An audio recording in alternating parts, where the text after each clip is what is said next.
Tailor ಅಣ್ಣ ನಮಸ್ಕಾರ. 2 dress ಹೊಲಿಸ್ಬೇಕು, ಸರಿನಾ? ಈ ರೀತಿ ಒಂದ್ರಲ್ಲಿ ಪಫ್ ಸ್ಲೀವ್ಸ್ ದಾರದ ಜೊತೆ, ಇನ್ನೊಂದು ಸಲ್ವಾರ್ ನಲ್ಲಿ ಮಸ್ತ್ ಆಗಿರೋ ಸೈಡ್ ಪ್ಲೇಟ್ಸ್ ಇಟ್ಬಿಡಿ. ಶರ್ಟ್ ಅನ್ನು ಪೂರ್ತಿ ಶಾರ್ಟ್ ಲೆಂತ್ ಇಡಿ, ಕ್ರಾಸ್ ಪ್ರಿಂಟರ್ ಜೊತೆ ದುಪ್ಪಟ್ಟದಲ್ಲಿ ಸ್ಕ್ಯಾಲಪ್ಸ್ ಮತ್ತೆ ಅದರಲ್ಲಿ ಮಸ್ತ್ ಆಗಿರೋ ಫ್ಯಾನ್ಸಿ ಲೇಸ್ ಇಡಿ. ಆದ್ರೆ ಟೈಲರ್ ಅಣ್ಣ 4 ದಿನದಲ್ಲಿ ಪಾರ್ಟಿ ಇದೆ, ರೆಡಿ ಆಗ್ಬೋದಲ್ಲ? ಪಕ್ಕ ಆಗ್ಬೋದು. ಹೇಗೆ? Just looking like a wow. Fashion ಬದಲಾಗುತ್ತೆ ಯಾವಾಗಲೂ. ಉಷಾ ಯಾವಾಗಲೂ.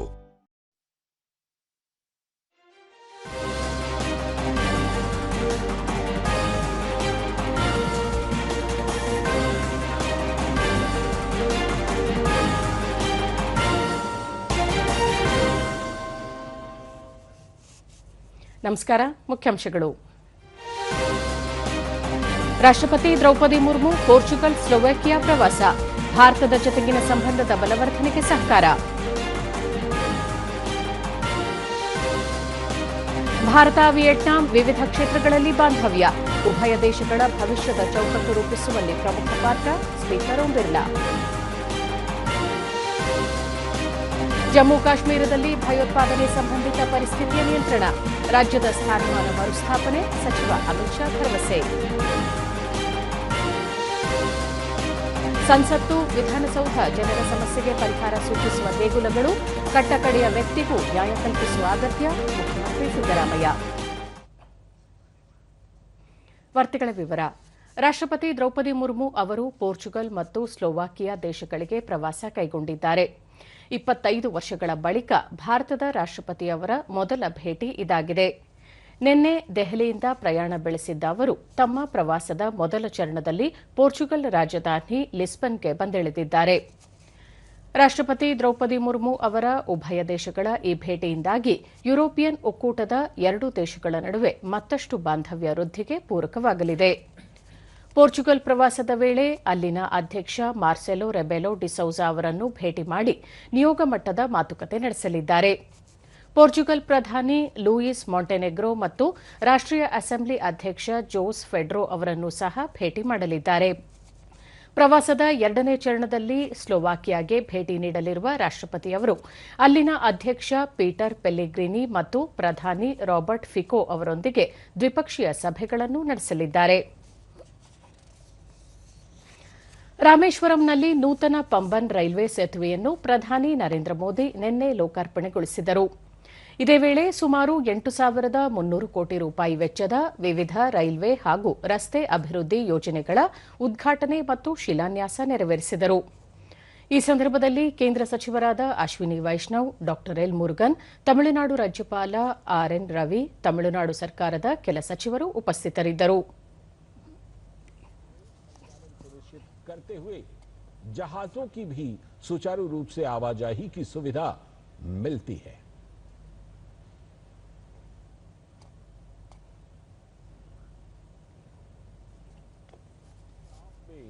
बेजोड़ उदाहरण है कि एक तरफ रेल मार्ग और जल मार्ग दोनों एक साथ इसमें चालू रह सकते हैं, क्योंकि यह जो पंबन रेल ब्रिज है, जैसा कि आप तस्वीरों में भी देख पा रहे हैं कि ये जब पानी का जहाज वहां से गुजरना होता है तो यह ऊपर की तरफ उठ जाता है और आसानी से इससे जहाज निकल जाते हैं, यानी जल मार्ग बिल्कुल सुचारू रूप से चालू रहता है।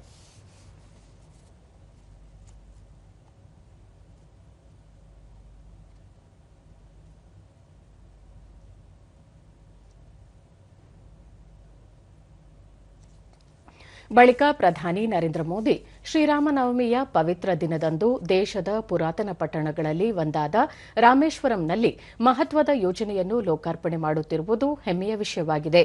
ಈ ಪುಣ್ಯ ಭೂಮಿಯಿಂದ ದೇಶದ ಜನತೆಗೆ ತಾವು ಶ್ರೀರಾಮನವಮಿಯ ಶುಭಾಶಯಗಳನ್ನು ತಿಳಿಸುವುದಾಗಿ ಹೇಳಿದರು.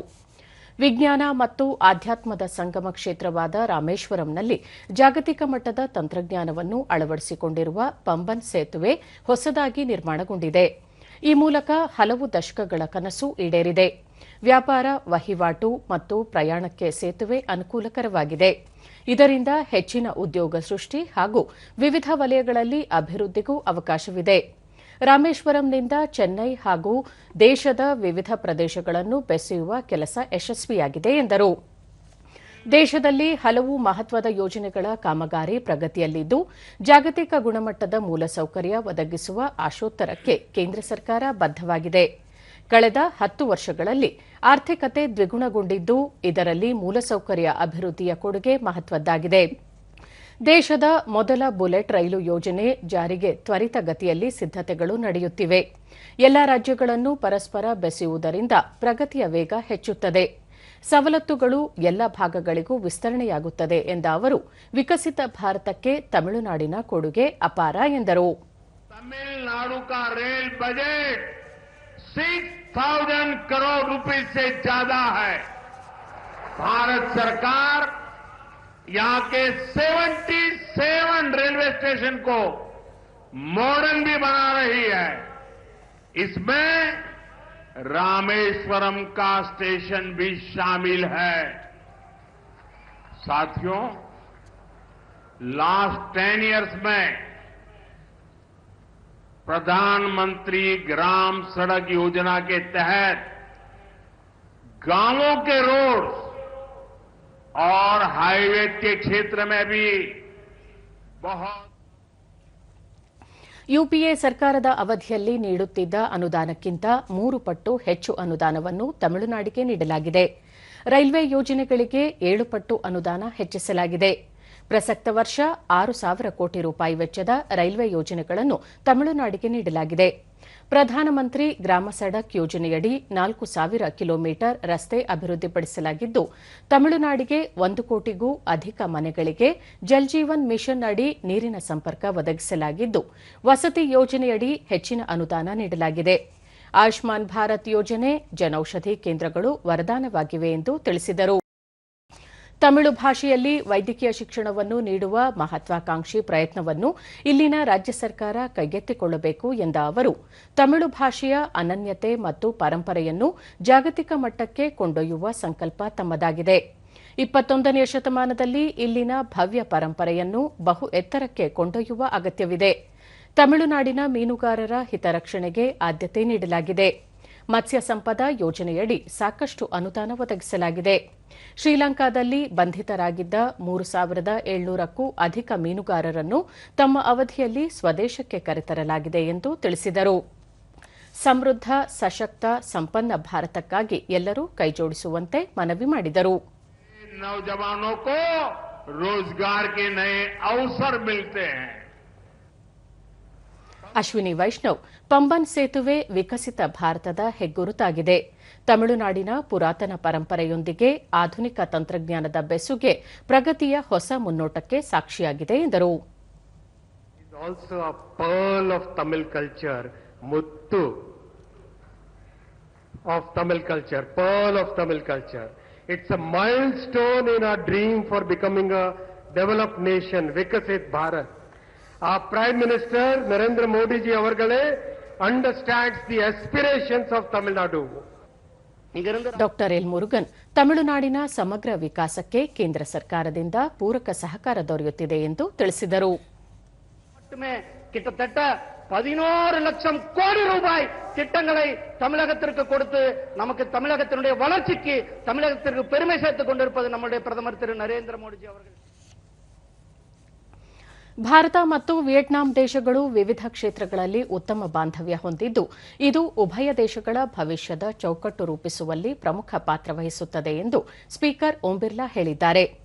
ಉಜ್ಬೇಕಿಸ್ತಾನದ ತಾಷ್ಕೆಂಟ್ನಲ್ಲಿ ನಡೆಯುತ್ತಿರುವ 150ನೇ ಅಂತರ್ ಸಂಸದೀಯ ಒಕ್ಕೂಟದ ಶೃಂಗಸಭೆಯ ಸಂದರ್ಭದಲ್ಲಿ ವಿಯೆಟ್ನಾಂ ರಾಷ್ಟ್ರೀಯ ಅಸೆಂಬ್ಲಿ ಅಧ್ಯಕ್ಷ ತಾನ್ ಹಾ ಮನ್ ಅವರೊಂದಿಗೆ ನಡೆದ ಸಭೆಯ ವೇಳೆ ಓಂ ಬಿರ್ಲಾ ಈ ವಿಷಯ ತಿಳಿಸಿದರು. ಭಾರತ ಮತ್ತು ವಿಯೆಟ್ನಾಂ ನಡುವೆ ಸಾಂಸ್ಕೃತಿಕ ಮತ್ತು ಐತಿಹಾಸಿಕವಾಗಿ ಉತ್ತಮ ಬಾಂಧವ್ಯವಿದೆ. ಇತ್ತೀಚಿನ ವರ್ಷಗಳಲ್ಲಿ ಉನ್ನತ ಮಟ್ಟದ ಮಾತುಕತೆಗಳ ಮೂಲಕ ಬಲವರ್ಧನೆಗೊಳಿಸಲಾಗಿದೆ. ಸುಸ್ಥಿರ ಅಭಿವೃದ್ಧಿಯಲ್ಲಿ ಎರಡೂ ದೇಶಗಳು ಪ್ರಗತಿ ಸಾಧಿಸಿವೆ ಎಂದು ಮೆಚ್ಚುಗೆ ವ್ಯಕ್ತಪಡಿಸಿದರು. ರಕ್ಷಣೆ, ತಂತ್ರಜ್ಞಾನ, ಮೂಲಸೌಕರ್ಯ, ಪರಮಾಣು ಇಂಧನ ಸೇರಿದಂತೆ ಅನೇಕ ಕ್ಷೇತ್ರಗಳಲ್ಲಿ ಉಭಯ ದೇಶಗಳ ನಡುವೆ ಉತ್ತಮ ಸಹಕಾರವಿದೆ. ಭಾರತದಲ್ಲಿ ಡಿಜಿಟಲ್ ಸಂಸದೀಯ ಉಪಕ್ರಮಗಳಿಂದಾಗಿ ದಕ್ಷತೆ ಮತ್ತು ಪಾರದರ್ಶಕತೆ ಸಾಧ್ಯವಾಗಿದೆ ಎಂದು ಸ್ಪೀಕರ್ ಓಂ ಬಿರ್ಲಾ ತಿಳಿಸಿದರು. ಜಮ್ಮು ಕಾಶ್ಮೀರದಲ್ಲಿ ಭಯೋತ್ಪಾದನೆ ಸಂಬಂಧಿತ ಪರಿಸ್ಥಿತಿಯನ್ನು ನಿಯಂತ್ರಣಗೊಳಿಸುವುದರೊಂದಿಗೆ ರಾಜ್ಯದ ಸ್ಥಾನಮಾನ ಮರುಸ್ಥಾಪನೆ ಮಾಡುವುದಾಗಿ ಕೇಂದ್ರ ಗೃಹ ಸಚಿವ ಅಮಿತ್ ಶಾ ಭರವಸೆ ನೀಡಿದ್ದಾರೆ. ತ್ರಿಕುಟ ನಗರದಲ್ಲಿರುವ ಬಿಜೆಪಿ ಪಕ್ಷದ ಕೇಂದ್ರ ಕಚೇರಿಯಲ್ಲಿ ನಿನ್ನೆ ಅವರು ಬಿಜೆಪಿಯ ಎಲ್ಲಾ 28 ಶಾಸಕರು ಹಾಗೂ ಪಕ್ಷದ ಹಿರಿಯ ನಾಯಕರೊಂದಿಗೆ ನಡೆದ ಸಭೆಯಲ್ಲಿ ಈ ಭರವಸೆ ನೀಡಿದರು. ಸುಮಾರು 2 ಗಂಟೆಗಳ ಕಾಲ ನಡೆದ ಸುದೀರ್ಘ ಮಾತುಕತೆಯಲ್ಲಿ ಅಮಿತ್ ಶಾ ಅವರು ಜಮ್ಮು ಮತ್ತು ಕಾಶ್ಮೀರದಲ್ಲಿ ಶೀಘ್ರದಲ್ಲಿ ಭಯೋತ್ಪಾದನೆ ಚಟುವಟಿಕೆಗಳನ್ನು ನಿಯಂತ್ರಣಕ್ಕೆ ತರಲು ಕೇಂದ್ರ ಸರ್ಕಾರ ಬದ್ದವಾಗಿದೆ ಎಂದು ಪುನರುಚ್ಚರಿಸಿದರು.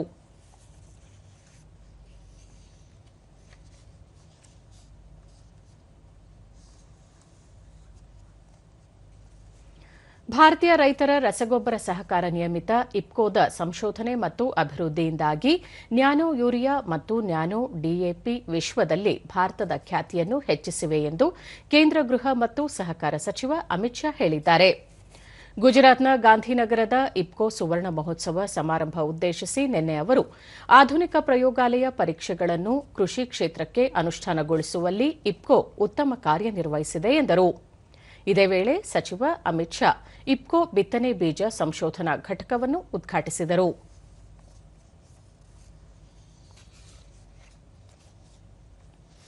ಭೂಕಂಪ ಪೀಡಿತ ಮ್ಯಾನ್ಮಾರ್ನಲ್ಲಿ ನಿಯೋಜಿಸಲಾದ ಭಾರತೀಯ ಸೇನಾ ಆಸ್ಪತ್ರೆ ಘಟಕಕ್ಕೆ ಭಾರತ 31 ಟನ್ಗಳಷ್ಟು ಮಾನವೀಯ ನೆರವನ್ನು ಒದಗಿಸಿದೆ. ಗಾಜಿಯಾಬಾದ್ನ ಹಿಂಡನ್ ವಾಯುನೆಲೆಯಿಂದ ಸರಕು ಸಾಗಣೆಯ ವಿಮಾನ C-17 ಗ್ಲೋಬ್ ಮಾಸ್ಟರ್ ಮೂಲಕ ಮ್ಯಾನ್ಮಾರ್ನ ಮಂಡಲೆಗೆ ಮಾನವೀಯ ನೆರವನ್ನು ಕಳುಹಿಸಲಾಯಿತು. ಈ ಕುರಿತು ಸಾಮಾಜಿಕ ಜಾಲತಾಣದ ತಮ್ಮ ಪೋಸ್ಟ್ನಲ್ಲಿ ಮಾಹಿತಿ ನೀಡಿದ ವಿದೇಶಾಂಗ ವ್ಯವಹಾರಗಳ ಸಚಿವ ಡಾ ಎಸ್ ಜೈಶಂಕರ್, ಆಪರೇಷನ್ ಬ್ರಹ್ಮ ಅಡಿ ಮ್ಯಾನ್ಮಾರ್ಗೆ 31 ಟನ್ ಮಾನವೀಯ ನೆರವು ಒದಗಿಸಲಾಗಿದೆ ಎಂದು ತಿಳಿಸಿದ್ದಾರೆ.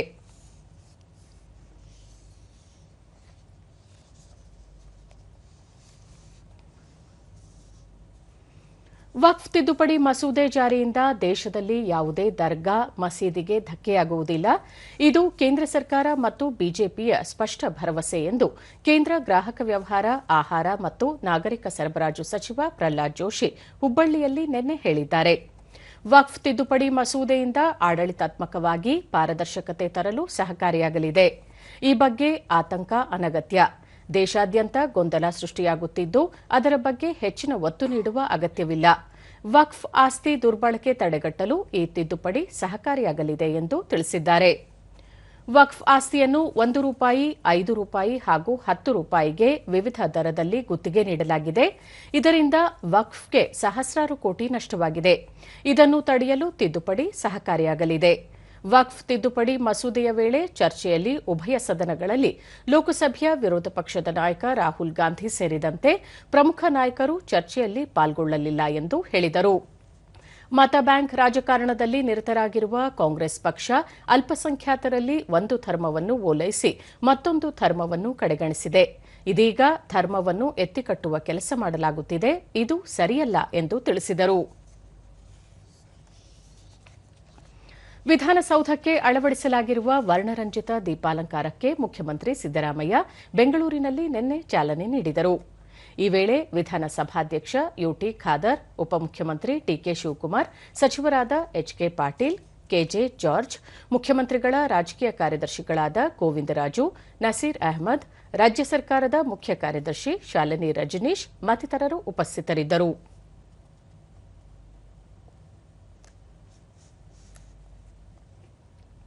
ಬಳಿಕ ಮುಖ್ಯಮಂತ್ರಿ ಸಿದ್ದರಾಮಯ್ಯ, ಸರ್ಕಾರದ ಕೆಲಸ ದೇವರ ಕೆಲಸ ಎನ್ನುವ ಮಾತು ಸಾರ್ಥಕಗೊಳಿಸುವ ಕೆಲಸ ನಮ್ಮಿಂದ ಆಗಬೇಕಾಗಿದೆ. ರಾಜ್ಯದ ಕಟ್ಟಕಡೆಯ ಮನುಷ್ಯನಿಗೂ ನ್ಯಾಯ, ನೆಮ್ಮದಿ ನೀಡಲು ಜನತೆ ನಮ್ಮನ್ನು ವಿಧಾನಸೌಧಕ್ಕೆ ಆಯ್ಕೆ ಮಾಡಿದ್ದು ಅದನ್ನು ಅರಿತು ಕೆಲಸ ಮಾಡಬೇಕಾಗಿದೆ ಎಂದರು. ಸಂಸತ್ತು ಮತ್ತು ವಿಧಾನಸೌಧ ರಾಜ್ಯ ಮತ್ತು ದೇಶದ ಜನರ ಸಮಸ್ಯೆಗಳಿಗೆ ಚರ್ಚಿಸಿ ಪರಿಹಾರ ಕಂಡುಕೊಳ್ಳುವ ದೇಗುಲಗಳು. ಸರ್ಕಾರದ ಕೆಲಸ ದೇವರ ಕೆಲಸ ಎನ್ನುವ ಮಾತು ಸಾರ್ಥಕಗೊಳಿಸುವ ನಿಟ್ಟಿನಲ್ಲಿ ಜನಪ್ರತಿನಿಧಿಗಳು ಕೆಲಸ ಮಾಡುವ ಅಗತ್ಯವಿದೆ ಎಂದು ತಿಳಿಸಿದರು. ರಾಜ್ಯದಲ್ಲಿ ಸಮಸಮಾಜ ನಿರ್ಮಾಣ ಮಾಡುವ ನಿಟ್ಟಿನಲ್ಲಿ ಎಲ್ಲರೂ ಶ್ರಮಿಸಬೇಕಾಗಿದೆ. ಕಾನೂನು ಸುವ್ಯವಸ್ಥೆ ಸುಗಮವಾಗಿರಬೇಕಾದರೆ ಅಸಮಾನತೆ ದೂರವಾಗಬೇಕು. ರಾಜ್ಯದ ಜನತೆಗೆ ಆರ್ಥಿಕ ಶಕ್ತಿ ತುಂಬಲು ಶ್ರಮಿಸೋಣ ಎಂದ ಅವರು, ವಿಧಾನಸೌಧಕ್ಕೆ ಶಾಶ್ವತ ದೀಪಾಲಂಕಾರ ಮಾಡಿದ ವಿಧಾನಸಭಾಧ್ಯಕ್ಷ ಯುಟಿ ಖಾದರ್ ಅವರ ಕಾರ್ಯವೈಖರಿಯನ್ನು ಪ್ರಶಂಸಿಸಿದರು. ಇವತ್ತು ಶಾಶ್ವತ ದೀಪಾಲಂಕಾರ ಇರಲಿಲ್ಲ ವಿಧಾನಸೌಧದವರಿಗೆ ಇಲ್ಲಿವರೆಗೆ. ಯಾವಾಗ ರಾಷ್ಟ್ರೀಯ ಹಬ್ಬದ ದಿನಗಳಲ್ಲಿ ಮಾತ್ರ. ಆದರೆ ಇವತ್ತು ಶಾಶ್ವತವಾಗಿ ಸಾರ್ವಜನಿಕರಿಗೆ ಯಾವಾಗಲೂ ಕೂಡ ನೋಡ್ಲಿಕ್ಕೆ ಸಿಗ್ತಕ್ಕಂಥ ರೀತಿಯಲ್ಲಿ ವಿಧಾನಸೌಧದ ಒಂದು ಶಾಶ್ವತ ದೀಪಾಲಂಕಾರವನ್ನ ಮಾನ್ಯ ಖಾದರ್ ಅವರು ಮಾಡಿದ್ದಾರೆ. ವಿಧಾನಸಭಾಧ್ಯಕ್ಷ ಯುಟಿ ಖಾದರ್, ದೇಶದ ಆಡಳಿತ ಸೌಧಗಳ ಪೈಕಿ ವಿಧಾನಸೌಧ ಅತ್ಯಂತ ಸುಂದರವಾದ ಕಟ್ಟಡ. ಈ ಹಿನ್ನೆಲೆಯಲ್ಲಿ ಅದರ ಅಂದವನ್ನು ಮತ್ತಷ್ಟು ಹೆಚ್ಚಿಸಲು ಶಾಶ್ವತ ದೀಪಾಲಂಕಾರ ಮಾಡಲಾಗಿದೆ. ರಾಜ್ಯದ ಹೊರಭಾಗದ ಜನರು ಶನಿವಾರ ಮತ್ತು ಭಾನುವಾರಗಳಂದು ವಿಧಾನಸೌಧದ ವೀಕ್ಷಣೆಗೆ ಬರುವಂತೆ ಮಾಡುವುದು ಇದರ ಉದ್ದೇಶ ಎಂದು ಹೇಳಿದರು. ಸನ್ಮಾನ್ಯ ಮುಖ್ಯಮಂತ್ರಿ ಜೊತೆ ಅವರ ಆಡಳಿತ ವರ್ಗದ ಜೊತೆ ಚರ್ಚೆ ಮಾಡಿಕೊಂಡು ಸಂದರ್ಭದಲ್ಲಿ ತಕ್ಷಣ ಮುಖ್ಯಮಂತ್ರಿಗಳು ಅವತ್ತಿನ ಫೈನಾನ್ಸ್ ಸೆಕ್ರೆಟರಿಗೆ ಏನೆಲ್ಲ ಅನುದಾನ ಬೇಕಾ ತಕ್ಷಣದಕ್ಕೆ ಅನುದಾನ ಬಿಡುಗಡೆ ಮಾಡಿ ಇವತ್ತು ಬಹುಶಃ ಲೆಕ್ಸ ಫೌಂಡೇಶನ್ ವಿಧಾನದ ಮುಖಾಂತರ ಇವತ್ತು ಅನುಷ್ಠಾನ ಎಂದು ಗೊತ್ತಾಗಿ ಇದೆ. ಇದಕ್ಕೆ ಸಹಕರಿಸಿದ ಪ್ರತಿಯೊಬ್ಬರಿಗೂ ನನ್ನ ವಿಶೇಷದ ಅಭಿನಂದನೆ ಶುಭಾಶಯ ಸಲ್ಲಿಸುತ್ತೇನೆ. ಡಿಕೆ ಶಿವಕುಮಾರ್, ಬೆಂಗಳೂರಿನ ಐತಿಹಾಸಿಕ ಕಟ್ಟಡಗಳು ಕಂಬಗಳಿಗೂ ವಿದ್ಯುತ್ ಅಲಂಕಾರ ಮಾಡಲಾಗುವುದು. ಈ ಸಂಬಂಧ ಈಗಾಗಲೇ ಟೆಂಡರ್ ಕರೆಯಲಾಗಿದೆ ಎಂದರು. ಮಾಡಿಕೊಂಡಿದ್ದೇವೆ. ಸೊ ಹಾಗೆ ನಾವು ಏನಾದ್ರು ಒಂದು ನಮ್ಮ ಕಾಲದಲ್ಲಿ ಒಂದು ದಾಖಲೆಗಳನ್ನ ಹಾಕಬೇಕು ಅನ್ನೋ ದೃಷ್ಟಿಯಿಂದ ಈಗಾಗಲೇ ಸ್ಪೀಕರ್ ಅವರು ಅವರ ಜವಾಬ್ದಾರಿ ತೆಗೆದುಕೊಂಡ ಮೇಲೆ ವಿಕಾಸಸೌಧ ಇರ್ಬೋದು, ಸುವರ್ಣಸೌಧ ಇರ್ಬೋದು, ವಿಧಾನಸೌಧ ಇರ್ಬೋದು, 3 ಕಡೆ ಕೂಡ ಬಾಗಿಲು ಎಂಟರಾಗದಿಂದ ಹಿಡಿದು ಪ್ರತಿ ಹಂತದಲ್ಲೂ ಕೂಡ ಒಂದು ಹೊಸ ರೂಪವನ್ನು ಕೊಟ್ಟಿದ್ದಾರೆ. ಈಗ ಜಾಹೀರಾತು, ನಂತರ ವಾರ್ತಾ ಪ್ರಸಾರ ಮುಂದುವರಿಯುವುದು. ಟೈಲರ್ ಅಣ್ಣ ನಮಸ್ಕಾರ. 2 ಡ್ರೆಸ್ ಹೊಲಿಸಬೇಕು ಸರಿನಾ? ಈ ರೀತಿ ಒಂದರಲ್ಲಿ ಪಫ್ ಸ್ಲೀವ್ಸ್ ದಾರದ ಜೊತೆ, ಇನ್ನೊಂದು ಸಲ್ವಾರ್ ನಲ್ಲಿ ಮಸ್ತ್ ಆಗಿರೋ ಸೈಡ್ ಪ್ಲೀಟ್ಸ್ ಇಟ್ಬಿಡಿ. ಶರ್ಟ್ ಅನ್ನು ಪೂರ್ತಿ ಶಾರ್ಟ್ ಲೆಂತ್ ಇಡಿ, ಕ್ರಾಸ್ ಪ್ರಿಂಟರ್ ಜೊತೆ ಸ್ಕ್ಯಾಲಪ್ಸ್ ಮತ್ತೆ ಅದರಲ್ಲಿ ಮಸ್ತ್ ಆಗಿರೋ ಫ್ಯಾನ್ಸಿ ಲೇಸ್ ಇಡಿ. ಆದ್ರೆ ಟೈಲರ್ ಅಣ್ಣ 4 ದಿನದಲ್ಲಿ ಪಾರ್ಟಿ ಇದೆ, ರೆಡಿ ಆಗ್ಬೋದಲ್ಲ? ಪಕ್ಕ ಆಗ್ಬೋದು. ಹೇಗೆ? Just looking like a wow. Fashion ಬದಲಾಗುತ್ತೆ ಯಾವಾಗಲೂ. ಉಷಾ ಯಾವಾಗಲೂ. ಬೆಲೆ ಏರಿಕೆ, ಓಲೈಕೆ ರಾಜಕಾರಣ, ಪರಿಶಿಷ್ಟ ಸಮುದಾಯದ ಹಣ ದುರ್ಬಳಕೆ, ರೈತರಿಗೆ ಅನ್ಯಾಯ ಸೇರಿದಂತೆ ಇನ್ನಿತರೆ ವಿಷಯಗಳನ್ನು ಮುಂದಿಟ್ಟುಕೊಂಡು ರಾಜ್ಯ ಸರ್ಕಾರದ ವಿರುದ್ಧ ಇಂದಿನಿಂದ ಮುಂದಿನ 16 ದಿನಗಳ ಕಾಲ ರಾಜ್ಯಾದ್ಯಂತ ಬಿಜೆಪಿ ಜನಾಕ್ರೋಶ ಯಾತ್ರೆ ಹಮ್ಮಿಕೊಂಡಿದೆ ಎಂದು ವಿಧಾನಸಭೆ ಪ್ರತಿಪಕ್ಷ ನಾಯಕ ಆರ್ ಅಶೋಕ ಬೆಂಗಳೂರಿನಲ್ಲಿ ನಿನ್ನೆ ಹೇಳಿದ್ದಾರೆ. ಏಪ್ರಿಲ್ 7ರಿಂದ ಆರಂಭವಾಗುವ ಜನಾಕ್ರೋಶ ಯಾತ್ರೆ ಮೇ 3ರ ತನಕ ರಾಜ್ಯಾದ್ಯಂತ ನಡೆಯಲಿದ್ದು, ಇಂದು ಮೈಸೂರಿನಲ್ಲಿ ಜನಾಂದೋಲನ ಯಾತ್ರೆಗೆ ಕೇಂದ್ರ ಸಚಿವ ಪ್ರಹ್ಲಾದ್ ಜೋಶಿ ಚಾಲನೆ ನೀಡಲಿದ್ದಾರೆ. ಆ ಬಳಿಕ 4 ಹಂತಗಳಲ್ಲಿ ರಾಜ್ಯದ ಎಲ್ಲೆಡೆ ಹೋರಾಟ ನಡೆಯಲಿದೆ ಎಂದು ತಿಳಿಸಿದರು. ರಾಜ್ಯ ಸರ್ಕಾರದ ಬೆಲೆ ಏರಿಕೆ, ತುಷ್ಟೀಕರಣ ನೀತಿ ಸೇರಿದಂತೆ ವಿವಿಧ ವಿಷಯಗಳ ಕುರಿತು ಜನಸಾಮಾನ್ಯರಿಗೆ ಅರಿವು ಮೂಡಿಸುವ ಕೆಲಸ ಮಾಡಲಾಗುವುದು. ಪಕ್ಷದ ರಾಜ್ಯಾಧ್ಯಕ್ಷ ಬಿವೈ ವಿಜಯೇಂದ್ರ ಸೇರಿದಂತೆ ಎಲ್ಲ ಹಿರಿಯ ನಾಯಕರು ಹೋರಾಟದಲ್ಲಿ ಭಾಗಿಯಾಗಲಿದ್ದಾರೆ. ಜನಸಾಮಾನ್ಯರ ಪರವಾಗಿ ನಡೆಯುತ್ತಿರುವ ಹೋರಾಟದಲ್ಲಿ ಬಿಜೆಪಿ ಜೊತೆಗೆ ಜನರು ಕೂಡ ಭಾಗಿಯಾಗಬೇಕು ಎಂದು ಹೇಳಿದರು. ಮೊದಲ ಹಂತದಲ್ಲಿ ಮೈಸೂರು, ಮಂಡ್ಯ, ಹಾಸನ, ಕೊಡಗು, ಮಂಗಳೂರು, ಉಡುಪಿ, ಚಿಕ್ಕಮಗಳೂರು, ಉತ್ತರ ಕನ್ನಡ ಮತ್ತು ಶಿವಮೊಗ್ಗದಲ್ಲಿ ಜನಾಕ್ರೋಶ ಸಭೆ ನಡೆಯಲಿದೆ. 2ನೇ ಹಂತದಲ್ಲಿ ನಿಪ್ಪಾಣಿ, ಬೆಳಗಾವಿ, ಹುಬ್ಬಳ್ಳಿ, ಬಾಗಲಕೋಟೆ, ವಿಜಯಪುರ, ಕಲಬುರಗಿ, ಬೀದರ್. 3ನೇ ಹಂತದಲ್ಲಿ ದಾವಣಗೆರೆ, ಹಾವೇರಿ, ಗದಗ, ಕೊಪ್ಪಳ, ಯಾದಗಿರಿ, ರಾಯಚೂರು, ಬಳ್ಳಾರಿ, ವಿಜಯನಗರ, ಚಿತ್ರದುರ್ಗ ಹಾಗೂ ತುಮಕೂರು. ಕಡೆಯ ಹಾಗೂ 4ನೇ ಹಂತದಲ್ಲಿ ಕೋಲಾರ, ಚಿಕ್ಕಬಳ್ಳಾಪುರ, ಬೆಂಗಳೂರು ಮಹಾನಗರ, ಗ್ರಾಮಾಂತರ ಹಾಗೂ ರಾಮನಗರದಲ್ಲಿ ಜನಾಕ್ರೋಶ ಯಾತ್ರೆ ನಡೆಯಲಿದೆ ಎಂದು ತಿಳಿಸಿದರು. ಅವರು ಈ ಚಾಲನೆಯನ್ನ ಕೊಡ್ತಾ ಇದ್ದಾರೆ. ವಿಧಾನ ಪರಿಷತ್ ಪ್ರತಿಪಕ್ಷ ನಾಯಕ ಛಲವಾದಿ ನಾರಾಯಣಸ್ವಾಮಿ, ರಾಜ್ಯ ಸರ್ಕಾರದ ಬೆಲೆ ಏರಿಕೆ ವಿರುದ್ಧ ರಾಜ್ಯಾದ್ಯಂತ ಜನಾಕ್ರೋಶ ವ್ಯಕ್ತವಾಗುತ್ತಿದೆ. ಇದರ ಬಗ್ಗೆ ಜನರಲ್ಲಿ ಇನ್ನಷ್ಟು ಜಾಗೃತಿ ಮೂಡಿಸಲು ಬಿಜೆಪಿ ಮುಂದಾಗಿದೆ. ಮೊದಲ ಹಂತದ ಯಾತ್ರೆಯಲ್ಲಿ ಬಿಜೆಪಿ ರಾಜ್ಯಾಧ್ಯಕ್ಷ ಬಿವೈ ವಿಜಯೇಂದ್ರ, ವಿಧಾನಸಭೆ ವಿರೋಧ ಪಕ್ಷದ ನಾಯಕ ಆರ್ ಅಶೋಕ, ಹಿರಿಯ ಮುಖಂಡರಾದ ಡಿವಿ ಸದಾನಂದಗೌಡ, ಗೋವಿಂದ ಕಾರಜೋಳ, ನಳಿನ್ ಕುಮಾರ್ ಕಟೀಲ್, ಡಾ ಸಿಎನ್ ಅಶ್ವತ್ಥನಾರಾಯಣ, ಸಿಟಿ ರವಿ, ಬಿ ಶ್ರೀರಾಮುಲು ಸೇರಿದಂತೆ ಹಲವು ನಾಯಕರು ಭಾಗಿಯಾಗಲಿದ್ದಾರೆ ಎಂದು ಹೇಳಿದರು. ಕೇಂದ್ರ ಸಚಿವರಾಗಿರ್ತಕ್ಕಂಥ ಪ್ರಹ್ಲಾದ್ ಜೋಶಿ ಅವರು ಉದ್ಘಾಟನೆ ಮಾಡಿ ಪ್ರಾರಂಭ ಮಾಡ್ತಾರೆ. ಹುಬ್ಬಳ್ಳಿ ಮತ್ತು ಧಾರವಾಡದಲ್ಲಿ ರಾಮನವಮಿ ಅಂಗವಾಗಿ ನಿನ್ನೆ ಆಯೋಜಿಸಿದ್ದ ಶೋಭಾಯಾತ್ರೆಯಲ್ಲಿ ಪಾಲ್ಗೊಂಡ ಕೇಂದ್ರ ನವೀಕರಿಸಬಹುದಾದ ಇಂಧನ ಸಚಿವ ಪ್ರಹ್ಲಾದ್ ಜೋಶಿ ನೃತ್ಯಗೈದು ಸಂಭ್ರಮಿಸಿದರು. ರಾಮ ಭಜನೆ ಹಾಡುತ್ತಾ ಮೆರವಣಿಗೆಯಲ್ಲಿ ಸಾಗಿದ ಸಚಿವರು ಸಂಗೀತದ ಹಿಮ್ಮೇಳಕ್ಕೆ ತಕ್ಕಂತೆ ಹೆಜ್ಜೆ ಹಾಕುವ ಮೂಲಕ ಕಾರ್ಯಕರ್ತರನ್ನು ಹುರಿದುಂಬಿಸಿದರು. ಭಜನೆ ಹಾಡುಗಳು ಸಚಿವರು ಹಾಗೂ ಕಾರ್ಯಕರ್ತರಲ್ಲಿ ಅತ್ಯುತ್ಸಾಹ ಉಲ್ಲಾಸ ಮೂಡಿಸಿತು. ಶೋಭಾಯಾತ್ರೆಯಲ್ಲಿ ಸಾವಿರಾರು ಕಾರ್ಯಕರ್ತರು ಭಾಗವಹಿಸಿದ್ದರು.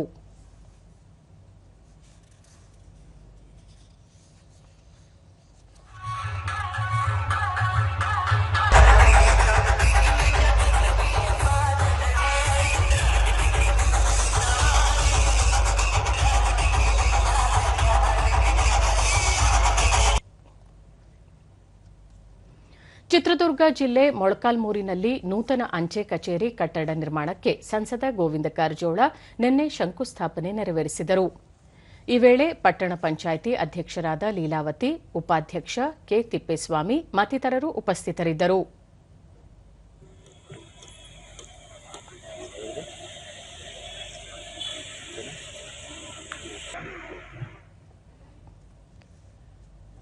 ಬಳಿಕ ಗೋವಿಂದ ಕಾರಜೋಳ ಪ್ರಧಾನಿ ನರೇಂದ್ರ ಮೋದಿ ಅವರು ಅಂಚೆ ಇಲಾಖೆಗೆ ಹೆಚ್ಚಿನ ಮಹತ್ವ ನೀಡುತ್ತಿದ್ದು 1,60,000 ಅಂಚೆ ಕಚೇರಿಗಳು ಬ್ಯಾಂಕಿಂಗ್ ಕೆಲಸ ನಿರ್ವಹಿಸುತ್ತಿವೆ.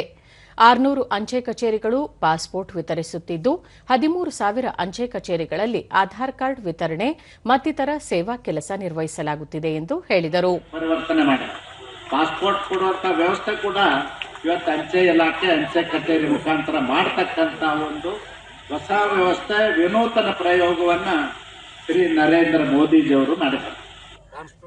ದೂರದರ್ಶನದೊಂದಿಗೆ ಗೋವಿಂದ ಕಾರಜೋಳ ಪರಿಶಿಷ್ಟ ಸಮುದಾಯಕ್ಕೆ ಒಳ ಮೀಸಲಾತಿ ವಿಚಾರವಾಗಿ ರಾಜ್ಯ ಸರ್ಕಾರ ಕೇವಲ ಆಯೋಗ ನೇಮಕ ಮಾಡಿ ಜನರ ದಿಕ್ಕು ತಪ್ಪಿಸುತ್ತಿದೆ ಎಂದು ಆರೋಪಿಸಿದರು.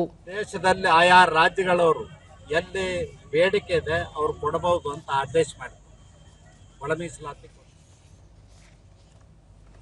ಚಾಮರಾಜನಗರ ಜಿಲ್ಲೆಯ ಗುಂಡ್ಲುಪೇಟೆ ತಾಲೂಕಿನ ಬಂಡೀಪುರ ಹುಲಿ ಸಂರಕ್ಷಿತ ಪ್ರದೇಶದ ವ್ಯಾಪ್ತಿಯಲ್ಲಿ ರಾತ್ರಿ ಸಂಚಾರ ನಿಷೇಧಿಸಿರುವ ಕ್ರಮವನ್ನು ತೆರವುಗೊಳಿಸಲು ಮುಂದಾಗಿರುವ ನಡೆ ವಿರೋಧಿಸಿ ವನ್ಯಜೀವಿ ಪ್ರಿಯರು, ಪರಿಸರ ಪ್ರೇಮಿಗಳು, ರೈತ ಸಂಘಟನೆ ಹಾಗೂ ವಿವಿಧ ಪ್ರಗತಿಪರ ಸಂಘಟನೆಗಳು ಬಂಡೀಪುರದೆಡೆಗೆ ನಮ್ಮ ನಡಿಗೆ ಬೃಹತ್ ಪ್ರತಿಭಟನೆ ಹಮ್ಮಿಕೊಂಡಿದ್ದರು.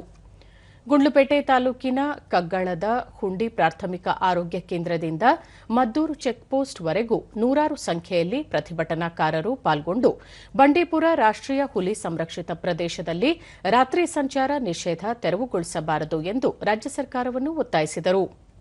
ದೂರದರ್ಶನದೊಂದಿಗೆ ವನ್ಯಜೀವಿ ಪ್ರಿಯ ಕೃಷ್ಣ ಪ್ರಸಾದ್, ಸುಪ್ರೀಂ ಕೋರ್ಟ್ ಆದೇಶದನ್ವಯ 2009ರಿಂದ ಬಂಡೀಪುರ ರಾಷ್ಟ್ರೀಯ ಹುಲಿ ಸಂರಕ್ಷಿತ ಪ್ರದೇಶದಲ್ಲಿ ರಾತ್ರಿ ವೇಳೆ ವಾಹನ ಸಂಚಾರಕ್ಕೆ ನಿಷೇಧ ಹೇರಲಾಗಿದೆ. ಇದನ್ನು ತೆರವುಗೊಳಿಸಿದರೆ ರಾತ್ರಿ ವೇಳೆ ಹಲವು ಅಪಘಾತಗಳು ಸಂಭವಿಸುವ ಸಾಧ್ಯತೆಗಳಿವೆ. ಹೀಗಾಗಿ ಇದಕ್ಕೆ ಅವಕಾಶ ಮಾಡಿಕೊಡಬಾರದು ಎಂದರು. ಗಮನ ಹರಿಸಿ ಯಾವುದೇ ಕಾರಣಕ್ಕೂ ಸಂಚಾರವನ್ನು ತೆರವುಗೊಳಿಸಬಾರದು ಅಂತ ನಾನು ಪ್ರತಿದಿನ. ಇನ್ನೋರ್ವ ವನ್ಯಜೀವಿ ಪ್ರಿಯ ನಾಗಾರ್ಜುನ್ ಬಂಡೀಪುರ ರಾಷ್ಟ್ರೀಯ ಉದ್ಯಾನವನದಲ್ಲಿ ರಾತ್ರಿ ಸಂಚಾರಕ್ಕೆ ವಾಹನಗಳಿಗೆ ಅವಕಾಶ ಮಾಡಿಕೊಟ್ಟರೆ ಇಲ್ಲಿನ ಪ್ರಾಣಿಗಳ ಮೇಲೆ ಪ್ರತಿಕೂಲ ಪರಿಣಾಮ ಬೀರಲಿದೆ. ಇದನ್ನು ವಿರೋಧಿಸಿ ಪಾದಯಾತ್ರೆ ಹಮ್ಮಿಕೊಳ್ಳಲಾಗಿದೆ ಎಂದು ಹೇಳಿದರು. ವನ್ಯಪ್ರಿಯರ ಬೆಂಬಲದೊಂದಿಗೆ ಪಾದಯಾತ್ರೆ ನಡೀತಾ ಇದೆ. ಕರ್ನಾಟಕ ಸರ್ಕಾರ ಏನು ತನ್ನ ಬದ್ಧತೆಯನ್ನ ತಿಳಿಸಬೇಕು ಅಂತ ಒತ್ತಾಯ ಮಾಡೋದಕ್ಕೋಸ್ಕರ ಈ ಪಾದಯಾತ್ರೆ ಮಾಡ್ತಾ ಇದೆ. ತಮಿಳುನಾಡಿನ ನೀಲಗಿರಿ ಜಿಲ್ಲೆಯ ವನ್ಯಜೀವಿ ಪ್ರಿಯ ರಿಚರ್ಡ್ ಬಂಡೀಪುರ ಪ್ರದೇಶದಲ್ಲಿ ರಾತ್ರಿ ಸಂಚಾರವನ್ನು ಯಾವುದೇ ಕಾರಣಕ್ಕೂ ತೆರವುಗೊಳಿಸಬಾರದು. ಒಂದು ವೇಳೆ ಇಲ್ಲಿ ವಾಹನ ಸಂಚಾರಕ್ಕೆ ಅನುವು ಮಾಡಿಕೊಟ್ಟರೆ ಬೇರೆ ಬೇರೆ ರಾಜ್ಯಗಳಲ್ಲೂ ಅನುವು ಮಾಡಿಕೊಡಬೇಕಾಗುತ್ತದೆ. ಈ ಬಗ್ಗೆ ಎಚ್ಚರಿಕೆ ವಹಿಸುವುದು ಅಗತ್ಯ ಎಂದರು. We people are from Tamil Nadu fully supporting to this and we are against this to lift this ban. ಕೇರಳದ ವಯನಾಡಿನ ಹಿರಿಯ ಪರಿಸರವಾದಿ ಬಹದ್ದೂರ್ ಶಾ ಬಂಡೀಪುರ ಹುಲಿ ಸಂರಕ್ಷಿತ ಪ್ರದೇಶದಲ್ಲಿ ರಾತ್ರಿ ಸಂಚಾರ ನಿಷೇಧವನ್ನು ಯಥಾಸ್ಥಿತಿ ಮುಂದುವರಿಸಬೇಕು. ಯಾವುದೇ ಕಾರಣಕ್ಕೂ ಈಗಿರುವ ಸಂಚಾರ ನಿಷೇಧವನ್ನು ತೆರವು ಮಾಡಬಾರದು ಎಂದು ತಿಳಿಸಿದರು. But also in Kerala and all India and all mankind, all planet. That is the truth. ನಿವೃತ್ತ ಅರಣ್ಯ ಸಂರಕ್ಷಣಾಧಿಕಾರಿ ಟಿ ಬಾಲಚಂದ್ರ ಬಂಡೀಪುರ ಹುಲಿ ಸಂರಕ್ಷಿತ ಪ್ರದೇಶದಲ್ಲಿ 2009ರಿಂದ ರಾತ್ರಿ ಸಂಚಾರಕ್ಕೆ ನಿರ್ಬಂಧವಿದೆ. ಕೆಲ ತುರ್ತು ಪರಿಸ್ಥಿತಿಯ ಸಂದರ್ಭಗಳು ಹಾಗೂ ವೈದ್ಯಕೀಯ ಕಾರಣಗಳಲ್ಲಿ ಮಾತ್ರ ರಾತ್ರಿ ಸಂಚಾರಕ್ಕೆ ಅವಕಾಶ ಮಾಡಿಕೊಡಲಾಗಿದೆ. ಇದನ್ನು ಹೊರತುಪಡಿಸಿ ರಾತ್ರಿ ವೇಳೆ ವಾಹನ ಸಂಚಾರಕ್ಕೆ ನಿರ್ಬಂಧ ಹೇರಲಾಗಿದೆ. ಅದನ್ನು ತೆರವುಗೊಳಿಸಿದರೆ ಇಲ್ಲಿನ ಪ್ರಾಣಿಗಳಿಗೆ ತೊಂದರೆಯಾಗಲಿದೆ. ಈ ಹಿನ್ನೆಲೆಯಲ್ಲಿ ಅದಕ್ಕೆ ಅವಕಾಶ ಮಾಡಿಕೊಡಬಾರದು ಎಂದರು. ಅದನ್ನು ಮುಂದುವರಿಸಿಕೊಂಡು ಹೋಗಬೇಕು ಅಂತ ಹೇಳಿ ಮತ್ತೊಮ್ಮೆ ನಾವು ಸರ್ಕಾರದಲ್ಲಿ ಮನವಿ ಮಾಡ್ತೀವಿ. ದೇಶದ ಹಲವು ಭಾಗಗಳಲ್ಲಿ ತೀವ್ರ ಬಿಸಿಗಾಳಿ ಬೀಸಲಿದೆ. ಮುಂದಿನ 4-5 ದಿನಗಳಲ್ಲಿ ಗುಜರಾತ್, ರಾಜಸ್ಥಾನ, ಹರಿಯಾಣ, ಚಂಡೀಗಢ, ದೆಹಲಿ ಮತ್ತು ಪಂಜಾಬ್ ರಾಜ್ಯಗಳಲ್ಲಿ ಬಿಸಿಲಿನ ತೀವ್ರತೆ ಹೆಚ್ಚಿರಲಿದೆ ಎಂದು ಭಾರತೀಯ ಹವಾಮಾನ ಇಲಾಖೆ ತಿಳಿಸಿದೆ. ವಾಯವ್ಯ ಭಾರತ, ಮಹಾರಾಷ್ಟ್ರ ಮತ್ತು ದಕ್ಷಿಣ ಪೆನಿನ್ಸುಲಾರ್ಗಳಲ್ಲೂ ತಾಪಮಾನ ಹೆಚ್ಚಿರಲಿದೆ. ಮತ್ತೊಂದೆಡೆ ತಮಿಳುನಾಡು, ಪುದುಚೇರಿ, ಕರೈಕಲ್ ಮತ್ತು ಮಾಹೆಗಳಲ್ಲಿ ಗುಡುಗು ಸಹಿತ ಭಾರೀ ಮಳೆಯಾಗುವ ಸಾಧ್ಯತೆಯಿದೆ. ಅಲ್ಲದೆ ಆಂಧ್ರಪ್ರದೇಶದ ಕರಾವಳಿ, ಯನಂ ಮತ್ತು ಕರ್ನಾಟಕದ ಹಲವು ಕಡೆಗಳಲ್ಲಿ ಹಗುರ ಮಳೆ ಬೀಳುವ ನಿರೀಕ್ಷೆಯಿದೆ ಎಂದು ಹವಾಮಾನ ಇಲಾಖೆ ತಿಳಿಸಿದೆ. ಬ್ಯೂನಸ್ ಐರಿಸ್ನಲ್ಲಿ ನಡೆಯುತ್ತಿರುವ ಐಎಸ್ಎಸ್ಎಫ್ ವಿಶ್ವಕಪ್ ಶೂಟಿಂಗ್ ಚಾಂಪಿಯನ್ಶಿಪ್ನಲ್ಲಿ ವಿಶ್ವದ ಮಾಜಿ ಚಾಂಪಿಯನ್ ಭಾರತದ ರುದ್ರಾಂಶ್ ಬಾಳಸಾಹೇಬ್ ಪಾಟೀಲ್ ಅವರು ಚಿನ್ನದ ಪದಕ ಗೆದ್ದುಕೊಂಡಿದ್ದಾರೆ. ಪುರುಷರ 10 ಮೀಟರ್ ಏರ್ ರೈಫಲ್ ಶೂಟಿಂಗ್ ಸ್ಪರ್ಧೆಯ ಫೈನಲ್ನಲ್ಲಿ ಅವರು ಈ ಸಾಧನೆ ಮಾಡಿದ್ದಾರೆ. ಐಎಸ್ಎಸ್ಎಫ್ ವಿಶ್ವಕಪ್ ಶೂಟಿಂಗ್ನಲ್ಲಿ ರುದ್ರಾಂಶ್ಗೆ ಇದು 2ನೇ ವೈಯಕ್ತಿಕ ಚಿನ್ನದ ಪದಕವಾಗಿದೆ. ಈ ಮುನ್ನ 2023ರಲ್ಲಿ ನಡೆದ ಕೈರೋ ಆವೃತ್ತಿಯಲ್ಲಿ ಅವರು ಪುರುಷರ 10 ಮೀಟರ್ ಏರ್ ರೈಫಲ್ ಸ್ಪರ್ಧೆಯಲ್ಲಿ ಚಿನ್ನದ ಪದಕದ ಸಾಧನೆ ಮಾಡಿದ್ದರು. ಈಗ ಇಂದಿನ ಪತ್ರಿಕೆಗಳ ಎಣುಕುನೋಟ. ಅತ್ಯಾಧುನಿಕ ಪಂಬನ್ ಲಿಫ್ಟ್ ಸೇತುವೆ ಲೋಕಾರ್ಪಣೆ. ಪಾಕ್ ಜಲಸಂಧಿ ನಡುವೆ ಸೇತುವೆ ರಾಮನವಮಿಯಂದೇ ಉದ್ಘಾಟಿಸಿದ ಪ್ರಧಾನಿ. ಸಂಪರ್ಕ ಕ್ರಾಂತಿಗೆ ನಾಂದಿ. ಜನಾಕ್ರೋಶ ಯಾತ್ರೆ. ಬೆಲೆ ಏರಿಕೆ ವಿರೋಧಿಸಿ ಇಂದಿನಿಂದ 16 ದಿನ ಬಿಜೆಪಿ ಹೋರಾಟ. ಜನರ ಆಶಯಕ್ಕೆ ತಕ್ಕಂತೆ ಕೆಲಸ ಮಾಡೋಣ. ವಿಧಾನಸೌಧದ ನೂತನ ನಿತ್ಯ ದೀಪಾಲಂಕಾರ ಲೋಕಾರ್ಪಣೆಯಲ್ಲಿ ಸಿದ್ದರಾಮಯ್ಯ ಕರೆ. ಆಯುಷ್ಮಾನ್ ಭಾರತ್ ಯುವಕರಿಗೆ ಹೆಚ್ಚು ಪ್ರಯೋಜನ. 15ರಿಂದ 44 ವಯೋಮಾನದ 50% ಜನರಿಗೆ ಚಿಕಿತ್ಸೆ. ಆಸ್ಪತ್ರೆ ದಾಖಲಾತಿಯಲ್ಲಿ ರಾಜ್ಯಕ್ಕೆ 2ನೇ ಸ್ಥಾನ.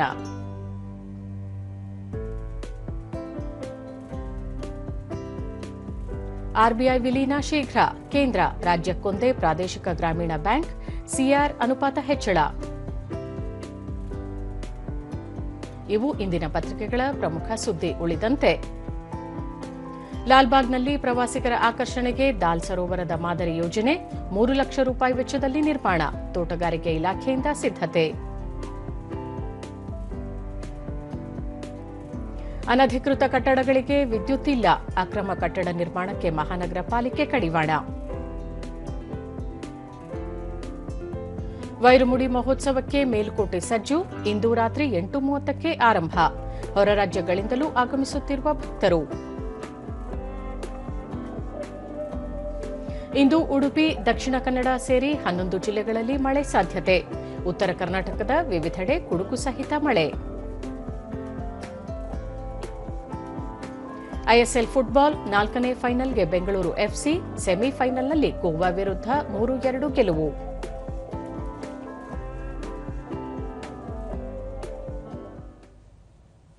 ಕೊನೆಯಲ್ಲಿ ಮತ್ತೊಮ್ಮೆ ಮುಖ್ಯಾಂಶಗಳು.